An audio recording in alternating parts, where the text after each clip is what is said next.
Good evening, everybody. Welcome back to the latest episode of the League 2 Hour. It is, somewhat astonishingly, episode 20. But as you can see, it's just myself this evening. Unfortunately, Lee has been called into work last minute. He's doing a night shift, so you're going to have to put up with me. So, those comments, questions, ideas, anything will be vitally important tonight. So if you can do what you always do, hit like, hit subscribe, all that type of thing. Keep sharing it. And we will look back at all the action over the last few days. There was a Thursday fixture in League Two over the last weekend. So we'll go through each game individually and have a look at my top three goals of the week, player of the weekend. And then, as has been promised for the last few weeks, we are going to take a look at those runners and riders for the top scorer contenders in the division this season. 20 of you are already watching, so I appreciate that straight away. Thank you very much. And do some comments, and then we will crack on with the games. Luca Talks Don says, evening, big up, says Luca, you okay? Very well, thank you, mate. DFT Lewis is back in the chat, evening. He says, evening to everyone. Greg the Fish, Lee's favourite, says, evening. Hope you're doing well, my friend. DFT Lewis says, was great to be at the game on Saturday. Gutting I wasn't able to run into you, Matt Ronan. How is a serious player, isn't he? Yeah, early signs very encouraging, and we'll get to that in a bit more detail in a little while. Luca says, MK Dons, to be honest, this week we got back to winning ways against Cheltenham. We've got Newport on Saturday.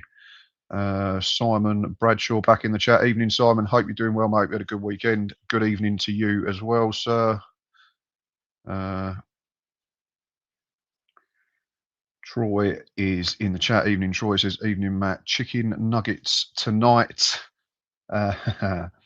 James is back. He says, evening, lads. Evening, mate. Just me, unfortunately, this evening. Lee, like I say at the top of the show, has been called into work. So he stood on a freezing cold road somewhere. You lot get the pleasure in my face. Pleasure. Liam says, hello, Matt. How are you? Very well. Thank you, mate. 3-point weekend always helps. Right. 24 of you now watching, which is excellent. So thank you very much. You know what you need to do. Right. Start, change your plan. We're going to look at every game. So we don't have to do feature games every week. That way we can give coverage of every one of the 24 teams in the division. First game of this weekend was Thursday night, and that was at the Wham Stadium. It was a game between Accrington Stanley and Salford City. And this one went the way of the home side, courtesy of Alex Henderson's 4th-minute thunderbolt. Yeah, really great win for Accrington Stanley, who continue to defy the odds, continue to punch well above their weight. I am one of those people that had them to really struggle and get relegated at the start of the season, and they keep proving me wrong.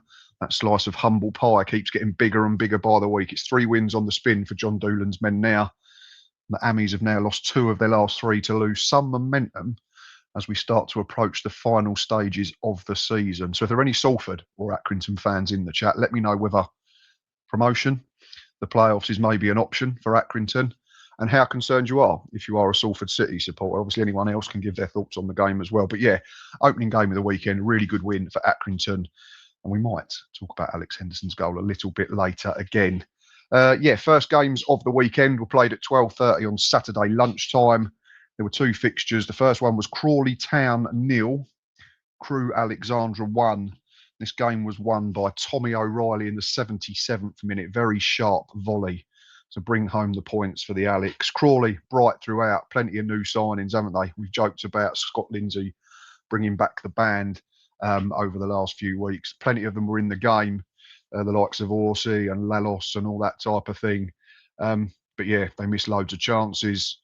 They had 1 goal disallowed. Harry McCurdy did great on the left-hand side, got his cross come shot, looked like it was going in. For some reason, Danilo Orsi decided to get in the way on the goal line and handled it, and it got disallowed, which was very unfortunate for McCurdy because he was really off by the corner flag celebrating, to then turn around and realise that it had been ruled out. But yeah, like I say, Crewe rode their luck for large periods of this game, had to sustain a lot of possession and a lot of territory and give up a lot of chances, to be fair.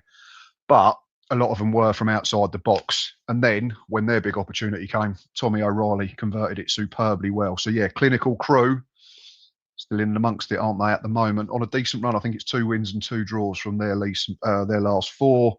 And then the other lunchtime kickoff on Saturday was pretty one-sided affair between Swindon Town and Oldham Athletic, and it finished 3-0 in favour of the home side.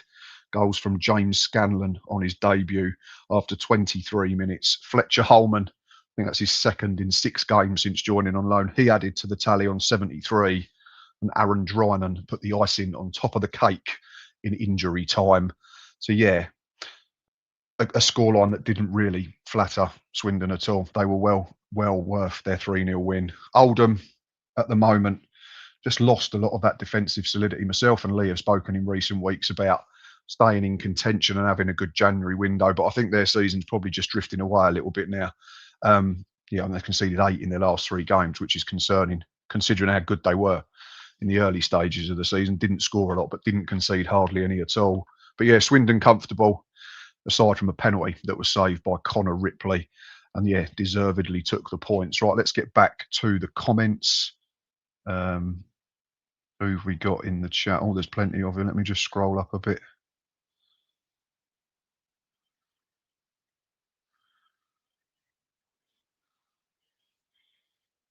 Luca asked, what do I think of MK? I'll get to them in a little while, Luca, once we talk about them. No problem at all. We'll get to their game.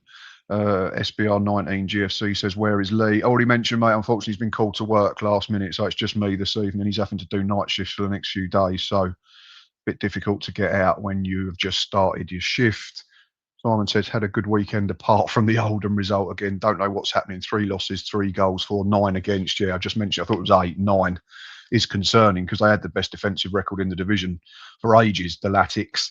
But now, not scoring and conceding plenty at the other end, that's a recipe for disaster, unfortunately, and they've looked to have dropped in the table. 30 of you now watching, which is excellent. Thank you very much. Please keep watching. Please keep liking, sharing, commenting. Nick Castleton, friend of the show, Gilles fan. Evening, lads. Looking forward to my favourite Monday hour. Appreciate that as always, Nick. Hope you're feeling a bit better. Nick had to miss the game again. Picked up a second bug of the year already. So fingers crossed he is on the mend. The abandoned Hunter, better known as Smithy, is in the chat. Evening, buddy. Hope you're well.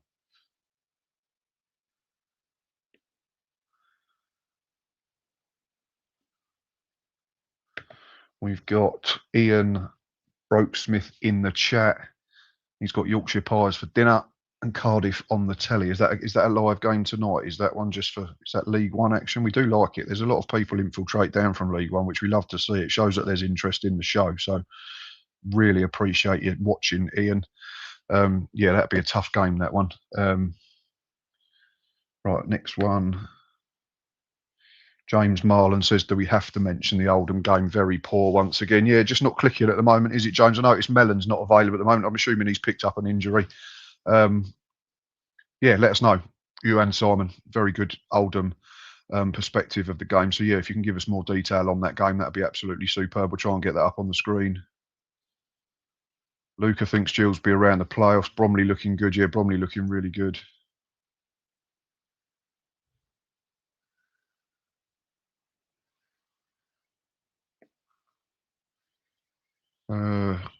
Finley's back in the chat. Hi, Finley. Hope you're doing well, mate. Hope you're recovering from your recent operation. Unfortunately, no Lee tonight, but I will mention to him that you was in the chat saying evening. Who else have we got?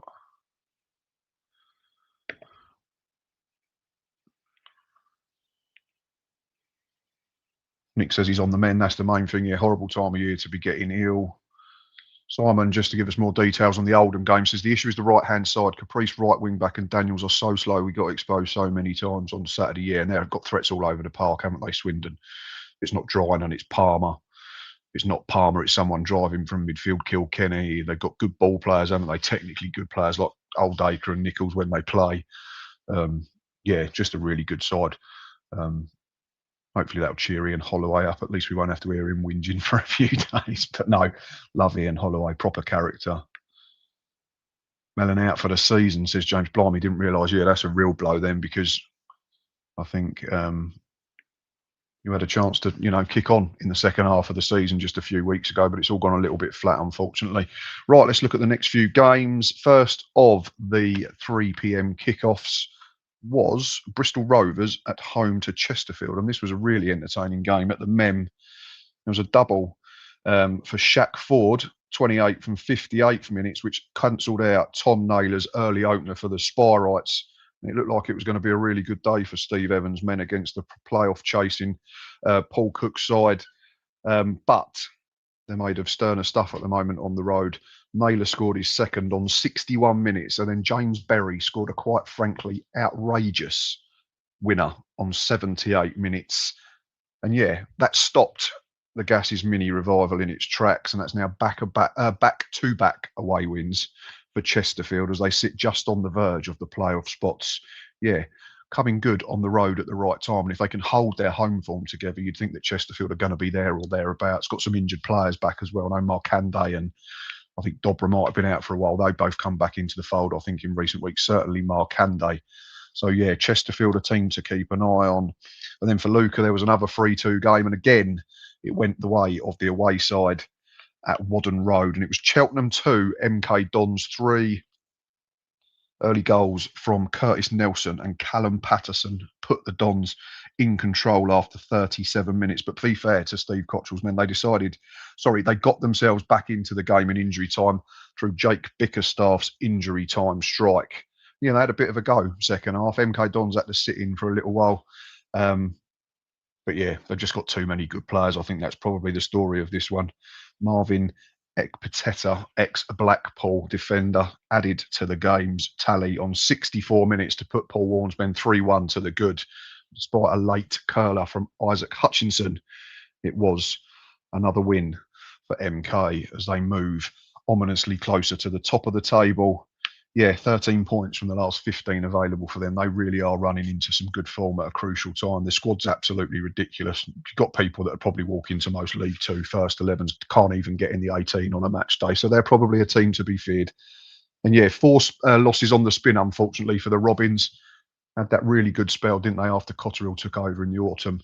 But yeah, lost a few players in the window and it's just gone a little bit stale at the moment. But I think they've got enough about them and a good enough manager to mean that they won't be in any danger of relegation.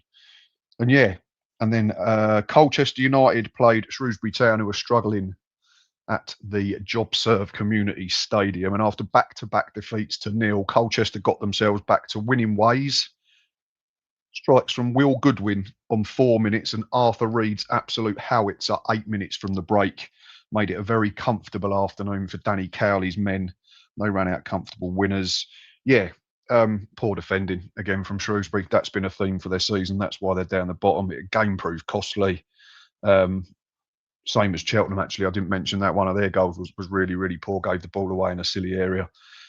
Yeah, Colchester back to winning ways, like I say, but starting to fear a little bit more for Shrewsbury Town. They've got rid of Michael Appleton, but this wasn't a good performance and certainly wasn't a good result. So they've taken 6 points from 33 on offer since the start of December. That is relegation form, whichever way you look at it. Concerning times for a team that came down from League One last season. Right, so we'll do some more comments. We have got... Oh yeah, Simon's just confirmed as well. Simon, sorry to hear that Mellon out for the season. He got injured at Walsall over the Christmas period. Yeah, that is a big, big blow, like I've already said to James. So going to be up to others to step up, isn't it now, and try and fill the void that his goals provided earlier on in the season. Her father didn't like me, says, I see Nicky Kabamba after the weekend game. He's now 87 minutes per goal. He may not end up top scorer in League Two for the season, but I think he will walk minutes per... Yeah, he's clearly on top. I had it as, I think the app I used said he scored 10 goals in 900 minutes. So it's exactly a goal every game. But yeah, phenomenal record for a bloke who's apparently an understudy. And we spoke about him last week on the show, and we'll talk about him again because he's a very good footballer. It's almost a case if Cheek doesn't get you, Kabamba will. And Bromley bandwagon keeps rolling on. That Spurs striker, Loney for Bristol Rovers. Is that Bristol Rovers? Can you expand on that one, please, mate? Let me know who you're talking about. There's a couple of Spurs players in attacking areas on loan in League Two at the moment. I think Bromley have got one. Do you mean the lad who scored 2 for the Gas, Shaquille Ford? Yeah, had a very good game, to be fair. Was in the running for player of the weekend. Did he get it? You'll have to stay tuned. Simon goes on to say, see Simon Bradshaw, Aka, Timu Narquin has made his debut for Bristol Rovers and assisted one of their goals, but they did still get beat. Yeah, I know we had a bit of a laugh, myself and Lee, about Joe Quigley last week, and we said that he's got a good agent and all that type of thing, but he offers some good aspects, doesn't he? He's big and he's strong. When he's at it, he can bring others into the game. He just doesn't do it enough. But yeah, that'd do him good in terms of confidence and getting a goal contribution early on. But yeah, I still don't have any confidence in him scoring any sort of number of goals.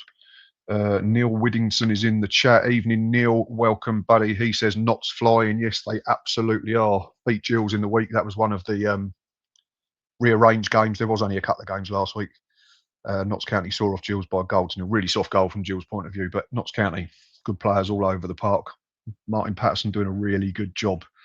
And yeah, proving me very wrong. So fair play and good luck to Notts County.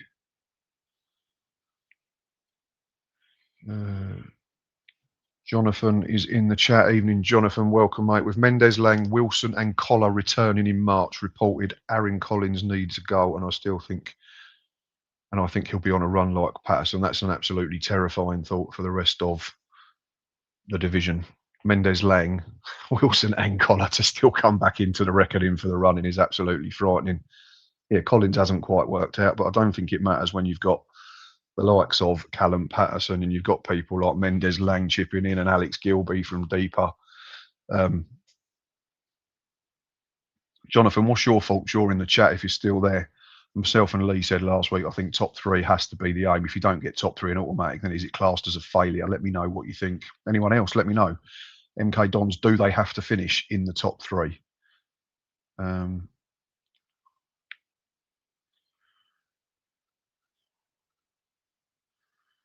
No, Pate A for Shaman says the Moroccan lad. Yeah, again, do we have a name, mate? Because there's plenty of players in League Two. I try to keep up with all of them.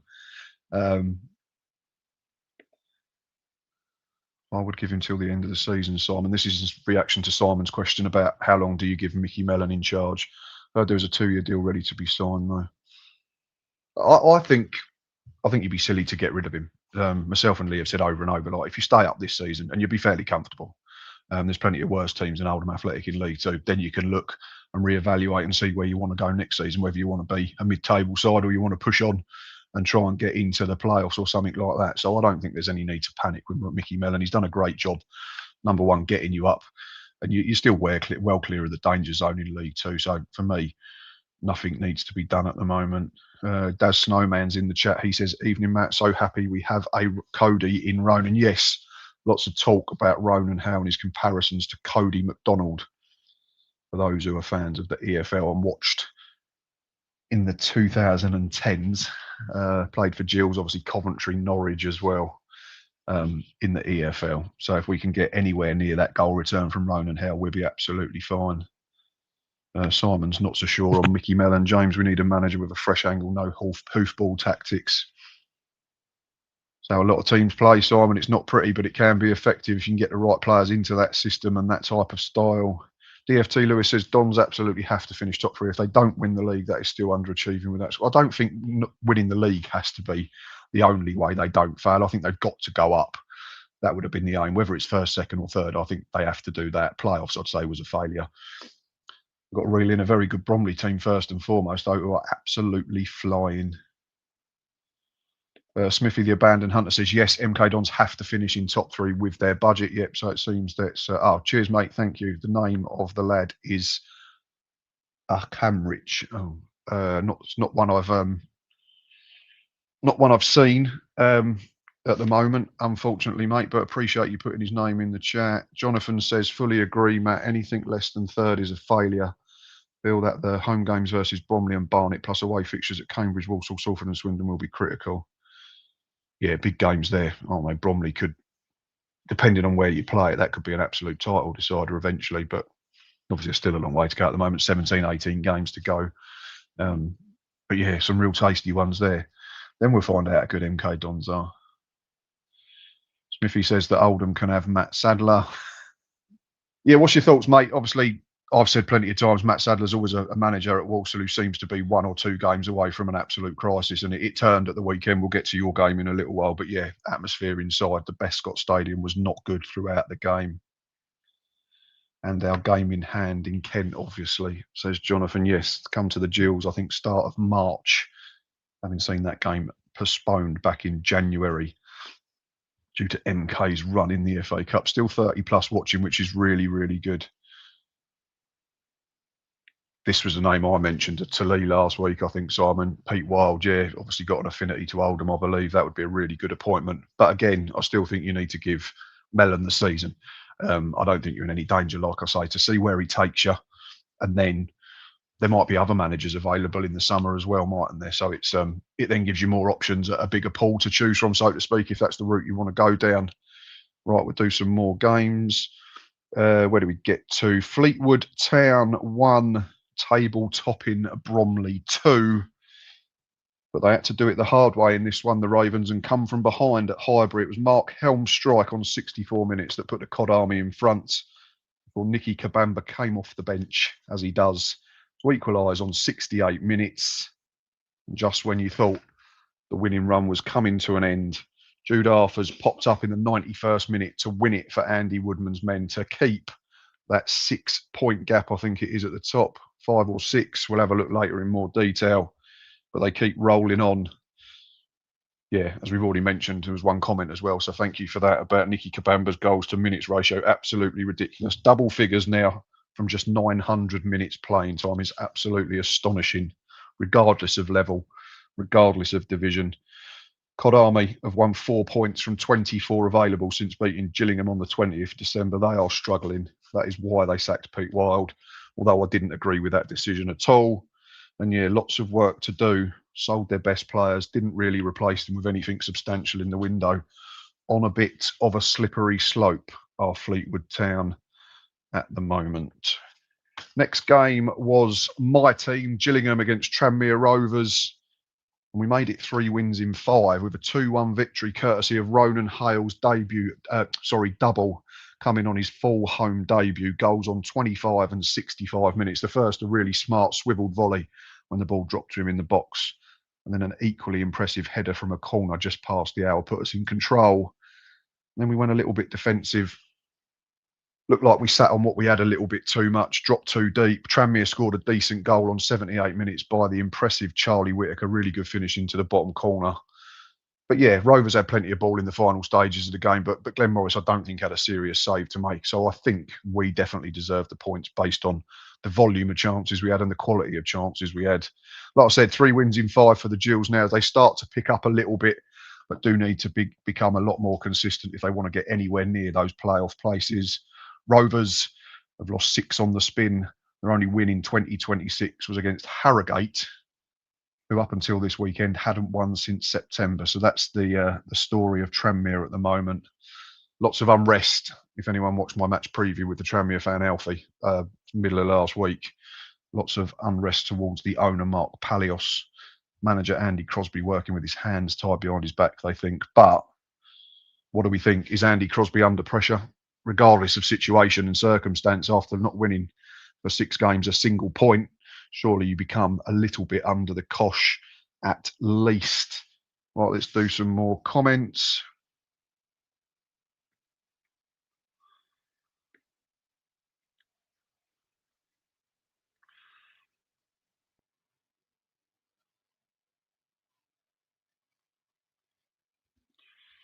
Back on the Mickey Mellon, will they, won't they chat. James says, am still Mellon in. We had 5 weeks to build a squad for League Two. I think Mellon was ready for another season in the National League and he got players in ready for fight for promotion, but luckily we got up. Yeah, that's a fair point. You have to remember that Oldham's season didn't finish until June. I think the playoff final was the first weekend in the 6th month of the year.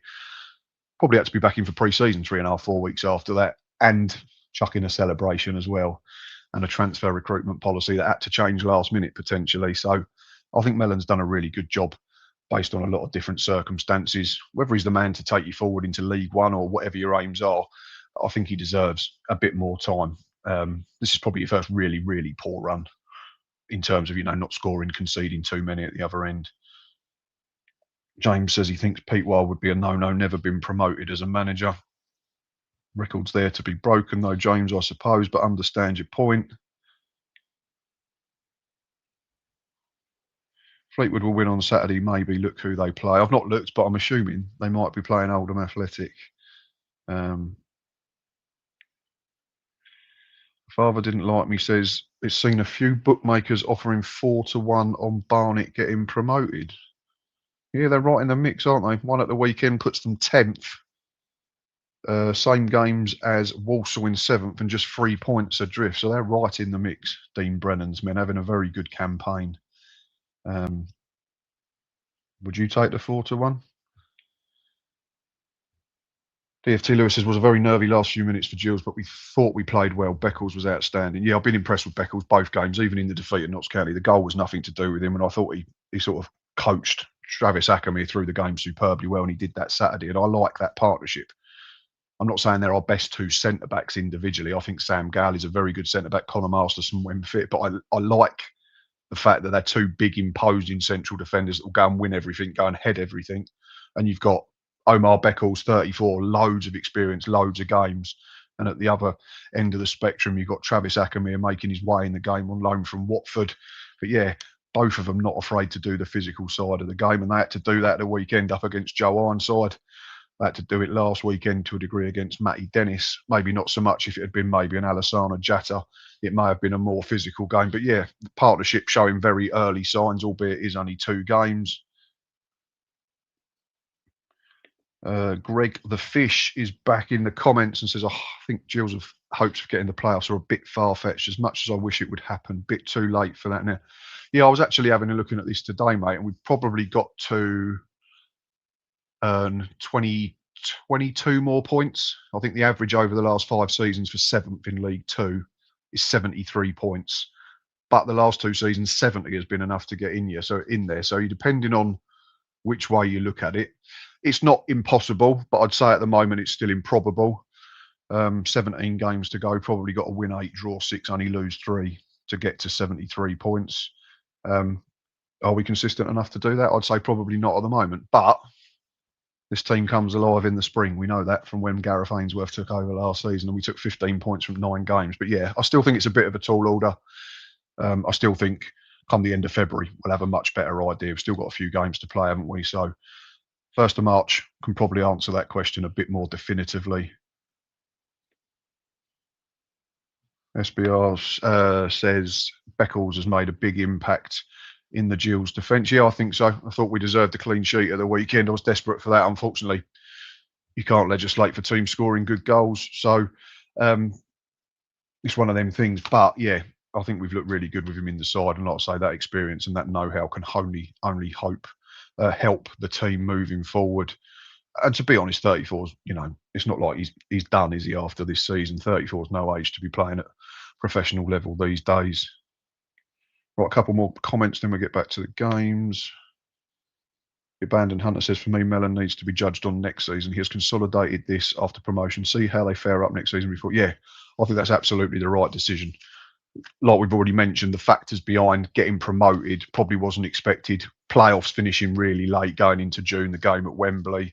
You then probably had to reevaluate your whole transfer policy because you, like someone said, you was probably looking at teams and players to recruit from for the National League because they came into the playoffs very late. So yeah, you've got to give him a full pre-season, I think, like a proper one, sort of middle of June through to the season starting. So yeah, I think that's a really fair assessment of what the approach should be to Micky Mellon. Greg the Fish said he was sceptical of the Beckles signing before we got him, but Seaman actually brought that experience we needed in defence. Yeah, and we have to remember it's only 3 years ago he captained Leyton Orient to win this very division, so he knows how to get out of this league. We've got Huddersfield fan Noah's in the chat. Evening, buddy. Hope you're well. He says, as a Huddersfield fan, my ideal League 2 promotions would be Cambridge, Cole U, and MK Dons. Can you expand why? New grounds? Favourite Scran? Not too far from you? Yeah, let us know. He also asked, who do you think will come up from the National League? Been having this chat with Lee for quite a while. Lee's adamant it'll be York. He said they've got a lot of momentum, but Rochdale, I think, are 2 points clear now with 2 games in hand. Difficult to look past either of them, but if I had to say one of the 2 at the moment, I'd say Rochdale just. I think that'd be great for their fans. They've struggled in the Football League for years. It'd be great for them to have a campaign that's seen them win a lot of football matches, but also see something tangible at the end of it with a promotion. Plus, Lee sent me photos of the fish and chips from the famous fish shop outside the ground. So if they go up, we know where we're going for food next season. If we don't get in the playoffs and win that, obviously. Right, we shall go back to the games. We are halfway through this one. Still 30 plus watching, so thank you very much. Please continue to press like, hype, all that jazz. Share it on social media afterwards to get the word out there. Next game on Saturday afternoon was a game that was known as the Coupon Buster, the game that threw form out the window and turned football on its head completely. Harrogate Town, who had not won a football match since the 27th of September, had barely scored a goal in that time either. 1-2-1 against Cambridge, who'd not lost since the end of October. League 2A. Goals from Bryn Morris on 8 minutes and Emerson Sutton, loanee from QPR, on 24 put Harrogate 2-0 up. Liam Bennett pulled one back for Neil Harris's men 4 minutes after that. But the Sulphurites gave themselves some hope and hung on to win by 2-1. I think they're still bottom of the league, but the gap to Shrewsbury now in 22nd is only a couple of points, so it's getting very tasty at the bottom. Definitely approaching squeaky bum time, aren't we? So yeah, massive win for Simon Weaver. We've had a chat about him in recent weeks, whether we think he should go, whether we think he would have gone if his dad wasn't the chairman already.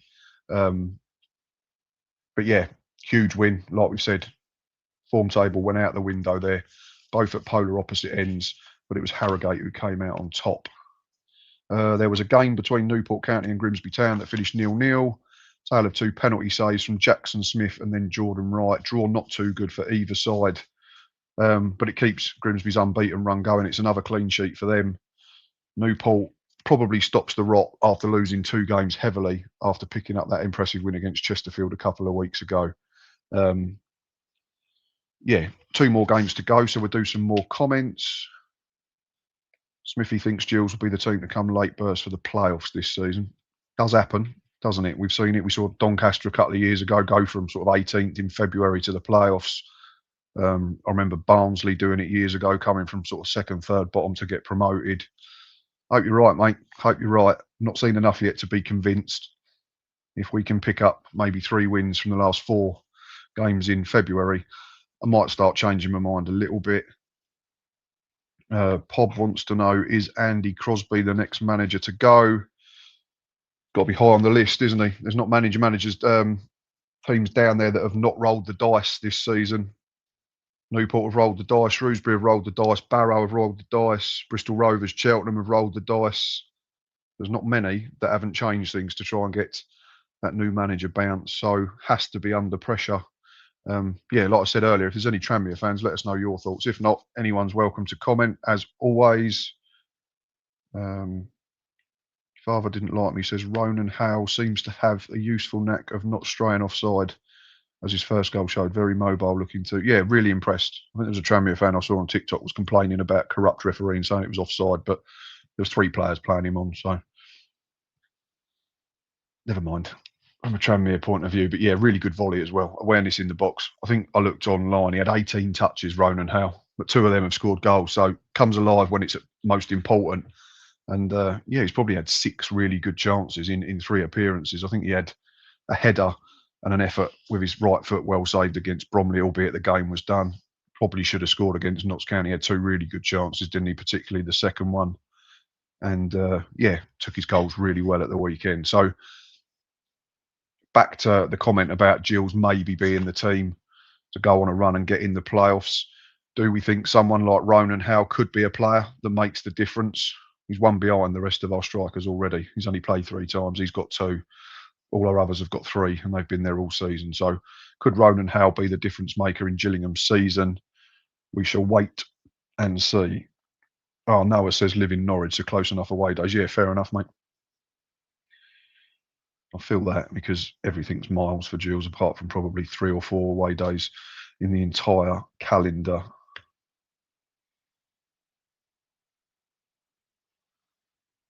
Anyways, Oldham lads, we will have our local rivals back in League 2 yet, potentially. Smithy thinks Rochdale to come up as champions from the National League. James, the Oldham fans, says very much looking likely Dogdale will come up. Feeling the love between Oldham and Rochdale. And they think York will win the playoffs, yeah. Simon's just talking about the chip shop as well. Yeah, the Chippy Lee went to. That's the one. Yeah, he sent me the photo, mate. just as I was tucking into a sausage roll. Yeah, it looked incredible, didn't it? So yeah, be some nice food because it looks like we may lose Harrogate's world famous pie. So if we can replace that with an excellent fish and chip shop, then happy days. DFT Lewis says he really hopes that Cambridge go up was gutted when Neil was sacked. Until Ainsworth, we hadn't had a better manager since. Glad to see him doing well. Has apparently, if social media is true, been linked to the Blackburn job this evening. So that might be one to keep an eye on. Of course, has managed in the Championship previously with Millwall, probably similar budgets. So that could be something, like I say, to keep an eye on.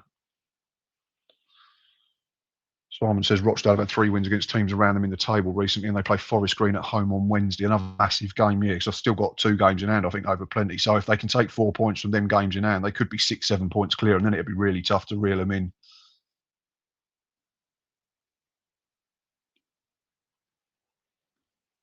Right, who have we got next? Greg the Fish just Jules, if there is a playoff bid for Jules, Hales will 100% be the difference maker. Right, more comments to come in a minute. We've still got 2 games to get through before we look at goals of the week. Notts County against Barrow finished 2-1 in favour of the home side. There was a Scott Smith own goal to put the Pies in front.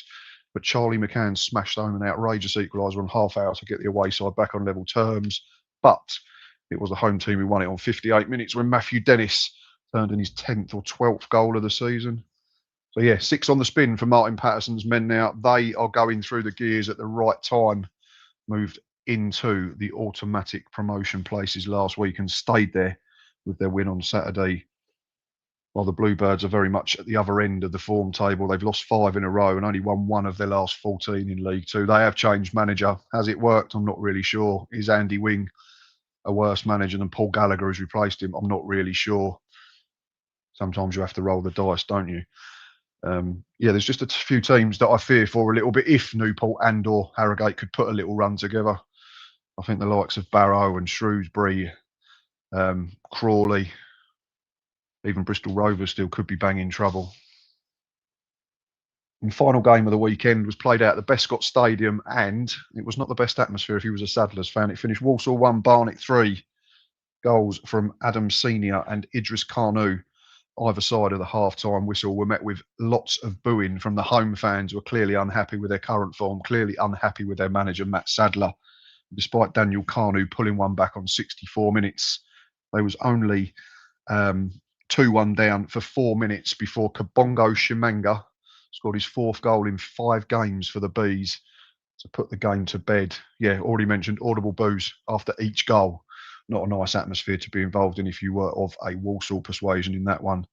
The Bees were good value for the win, now up to 10th and within striking distance of the playoff places. Saddlers have earned just 7 points from 8 games since Boxing Day. Another manager who surely is under pressure. What are we thinking, Smithy? I know you're in the chat. If there's any more Walsall fans, let me know. Is time up for Matt Sadler? Is it a case of deja vu? Are we about to see another collapse in January and February? Could this one be worse than last season? Are you going to fall out of the playoffs completely? Right, back to the comments. Lots of talk on Ronan Howe, which I don't mind because he had a very good game on Saturday. I think that's what we've been missing. Got good players, but not had a striker that can score. Vokes can, but we can't play him as often as Cook. That was my choice as a front pairing for the weekend. So we didn't quite get it as a natural 2, but we had them both on the pitch at the same time. Vokes was unlucky with a couple of efforts as well, wasn't he? Thought he was unluckily bought off because he was playing well at the time. Bob 5000 says Ronan has a look of Cody about him. Really like what I see. Yeah, early days. Don't want to put too much pressure on him, do we? But early signs. And he also says that he hopes Harrogate have a surge towards the end of the season and save the EFL's best food. It is stunning. Oh, Lee's going to hate missing this one. We talked about fish and chips. We talked about pie. Talked about mash. Bit of football as well. Got it all covered. 6-pointer tomorrow night is Shrewsbury versus Barrow. Yeah, that's a huge game down the bottom if that one's going ahead. And Greg the Fish back again says, if Sadler falls a game for a second season in a row after coming so close in 2 seasons, and I can't see it. No, there just becomes a point where you have to say, maybe that's his ceiling and you have to get someone else. It's mad because we're sitting here talking about Mickey Mellon and saying we shouldn't be sacking him when they're 16th, 17th in the table. and then we're saying maybe you sack a manager who's side of 7th, but it's the same thing that's happened again, isn't it? Top of the league, Christmas, and then form just falls off the edge of a cliff. Last year, they did well enough to get into the playoffs and get to Wembley, but didn't really turn up in the final. And if form continues at the moment, they're not even going to finish in the top 7. So one to keep an eye on again. Yeah, wouldn't want to be Andy Crosby or Matt Sadler at the moment. Right, time for goals of the week. And there was plenty of honourable mentions in this one. Tommy O'Reilly's smart volley for Crewe to win the game at Crawley was a very good strike. Isaac Hutchinson's curler against MK Dons, sorry, lost my train of thought there, was a really good strike. It's something that we've seen from him plenty of times over the years, but wasn't enough to get his side anything from the game, unfortunately. Bryn Morris and Emerson Sutton scored good goals for Harrogate in their huge win against Cambridge. Charlie McCann decided to rip the net off for Barrow against Notts County. And yeah, Charlie Whittaker's goal was decent at our place for Tranmere. Ronan Howe's finish was smart. Both of his finishes were smart. But my top 3 this week, in 3rd place was James Berry of Chesterfield for his outrageously acrobatic and unorthodox volley from an improbable angle, which not only was a brilliant goal in itself, but it won the game. And it was right in front of the away fans as well. So really special moment for him, really special moment for the Spireites fans as they continue to batter on the door of the playoff places. 2nd, Arthur Reed for Colchester. Terrific effort from the edge of the box after being teed up. Went like an absolute homing missile into the top corner as his side ran out comfortable winners against Shrewsbury Town. But this week's goal of the weekend goes to Alex Henderson of Accrington in Thursday night's live game. Absolutely stunning volley from around 25, 30 yards into the top corner to help his side pick up a 3rd win in 3 games. Yeah, phenomenal strike from Henderson. So he gets my vote this week for goal of the weekend. We'll now move on to player of the week. Don't forget to let us know yours as well. Your best goals, your favourite players, all that type of thing. But my choice for player of the weekend is coming up on the screen about now. And it was Barnet's Idris Kanu, who had an excellent game. It was coming up on the screen. There we go. Idris Kanu, who helped his side win 3-1 at Walsall as they continue to hunt down the top 7. Yeah, constant threat throughout the Bees win. He's been there a while now. I think he's been there 3 or 4 years. Kanu, I think he's been linked to Gills in previous windows. Plays out wide, can operate as a wing back or a winger. Really, really good on his day. Almost unplayable when he's in the mood. Was involved in 2 of the 3 goals for Dean Brennan's men, scoring 1 and setting 1 up. Played 90 minutes. He had 60 touches throughout those 90 minutes. He had an 82% pass completion ratio, completed 2 key passes, provided an assist, 80% dribble completion, 6 shots, 3 of which were on target, hit the woodwork as well, scored his goal, and then out of possession, won 85% of his ground duels, completed 5 ball recoveries and 4 defensive contributions on top of that as well. So a really good afternoon for Barnet and a really good afternoon for my player of the week, Idris Kanu. Right, any more comments? Let us know your player of the week. Accrington goalkeeper was really good. That's one nomination. If there's anyone else who's got anyone different, let us know. But in the meantime, we shall bring up the League 2 table. And then after that, as promised, going to have a look at top scorers. But yeah, here we go in all its teletext glory. Bottom 2 is still made up of Newport County and Harrogate. They are both on 21 points, but picked up decent results at the weekend. Huge win for Harrogate to get them level on points with the team immediately above them. And Newport, creditable draw at home to Grimsby. And just above them, it is Shrewsbury nervously looking over their shoulder on 23 points. You've got Barrow, who continue to fall after another defeat on 24 points in 21st. Crawley sit 20th with 26 points. You then got Bristol Rovers, who are unlucky to not get anything from their game, but ultimately got beat. 18th, Cheltenham, there's a little gap of 3 points between them and 19th place Gas. Tranmere, who lost in Kent, 32 points. Oldham 16th, Fleetwood 15th, Gillingham 14th, and Accrington top of the bottom half at the moment, but the gap between 14th and 7th is just 8 points, and people do have games in hand over Walsall. So again, they will be looking nervously over their shoulder. Crewe sit 9th, but they've played an extra game to everybody on 31 games. Sorry, yeah, below that you've got Grimsby in 12th, Colchester 11th, and Barnet in 10th. Crewe in 9th, as we mentioned. Chesterfield just outside the playoff places, a point behind Walsall in 7th.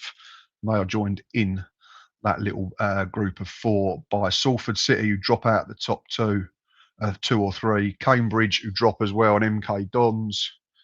The top 3 is Swindon on 55 points, Notts County on 57, and Bromley continue to go along very nicely. They are on 62 points and have a 5-point cushion to second, and more importantly, an 8-point cushion to the playoffs. Is it Bromley's to lose? That's another question for everyone. Having lost just 4 games in 30, they'd probably have to lose more than that in their last 16 to fall out of the top 3. So, is it Bromley's title to throw away? James has given us a nomination for Player of the Week. He says Connor Ripley was good for Swindon. Yeah, saved a penalty. I can't remember what the score was when he saved that, but yeah, he had a good afternoon, kept a clean sheet. Very good goalkeeper at the level for me. Simon just responds to that and says he was very good, James. I don't know what's happened to Matt Hudson, though. Yeah, Matt Hudson was super impressive first half of the season. I think he had 10 clean sheets by the turn of the year, didn't he? And there was talk of maybe a January move away, but yeah, along with Oldham's defensive record at the moment, is not quite as good as he was a few weeks ago. Right, as promised, for the 31 of you that are still watching, we are going to talk top scorers. It's something we've been waiting to do. James says he doesn't think it's Hudson, it's the players in front of him. Yeah, you can't always just blame the keeper for goals conceded. There's loads of moving parts to these situations, isn't there? Yeah, top scorers. So I've written down the top 20 in League Two at the moment, and we'll do it in reverse order. So on 7 goals, you've got Mika Mbick and Harry Anderson of Colchester, Bradley Dack of Gillingham, Ben Thompson of Bromley, and Nathaniel Mendez-Lang of MK Dons. Interestingly, you class 4 of them as midfielders that are having really good seasons. On 8, you've got a trio of players: Barnett's Kabongo Shimanga, Crewe Alexander's Emre Tezgel, and Alex Gilby of MK Dons. You then got Jay's Kabia of Grimsby, Salford City's Ryan Graydon, albeit a lot of them goals were for Fleetwood, and Charlie Whittaker, Tranmere midfielder. They are all on 9. As we move into double figures, you've got Fabrizio Caven, Nicky Kabamba, Kyrese Lisby of Bristol Rovers, Bromley and Colchester respectively. They've all got 10 at the moment. You then got Alassana Jatta on 12 for Notts County. His teammate Matthew Dennis, 1 above him on 13, along with Daniel Carnu of Walsall. 14 for both Callum Patterson and Michael Cheek of MK Dons and Bromley. But away and clear at the moment is Aaron Drynan of Swindon. He's up to 18 already. He's having an absolutely phenomenal season. I want to ask, who do we think could be a dark horse for top scorer in the second half of the season? I think it's going to be difficult to reel in the likes of Drynan, Cheek, Patterson. But if you had to pick someone that could go on a run between now and the end of the season to get themselves in contention, who would you pick? I will leave that with you, and we shall do some more comments. Yeah, Pop 5000 said Drynan for Swindon had a good game with a goal and assist. Yeah, very good again. He's having a phenomenal campaign. David's in the chat, David Hutchinson. Sorry, gentlemen, late arrival. Greetings from Canada. Evening, mate. Hope you're well. Sorry, no Lee tonight. Unfortunately, he is at work, so you have to just put up with my dulcet tones for the next few minutes. Patterson for MK Dons, white hot currently. Yeah, really, really good. I think I saw a stat that said there's no player in England or something that's got more goal contribution since the turn of the year. He's absolutely flying. Too good for League Two, I think, in my opinion, as are a lot of MK Dons squad. But yeah, it's good to see that there's plenty of midfielders in there, and it's good to see that there's a few that are 30 plus that are still flying the flag, aren't there? You've got the likes of Michael Cheek at 35, Callum Patterson, another one the wrong side of 30. I think Kabamba's 30. Bradley Dack obviously had loads of injury problems, barely featured for Gillingham last season, but he's having a really good campaign in that number 10 role. Nathaniel Mendez-Lang, another good player who was championship not so long ago. Then you've got a couple of up-and-coming players, haven't you, in Mika Mbick, Colchester, Kyrese Lisby, who was rumoured to be moving to League One in the window, doing really well. Jace Cabia having a decent campaign, having jumped up from, I think, National League South with Truro last season. He's got 9. Will only get better learning from someone like Andy Cook. Yeah, it's going to be an interesting end to the season. The race for is it the Red Boot? Something to do with the sponsors, which doesn't sound great. But it'll always be the Golden Boot to me. Graydon, if he can kick on and continue that form from Fleetwood, he could help Salford get into the top 3.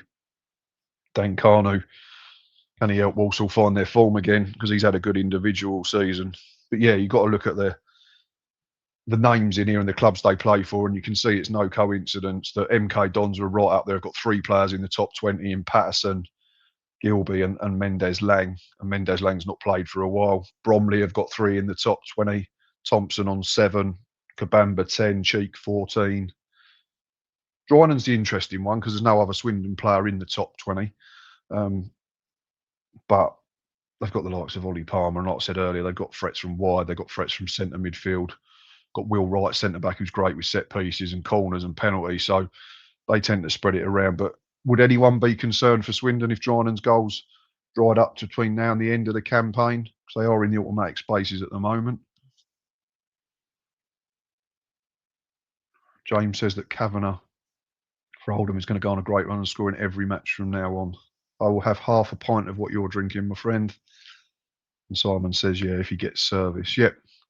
Again, similarly to it's easy to blame goalkeepers if you concede too many. You can't always just blame the strikers if you're not scoring. You have to look at those that are providing service. But yeah, some really good players at the end of the day in that top 20, isn't there? And good variety of players as well. You've got the out-and-out strikers. You've got those wide attackers. You've got attacking midfielders. I watched Ben Thompson dismantle us last weekend, making an absolute mocker of our back 5, scoring 3. And the last one was an absolute belter as well. Daki scored in that game.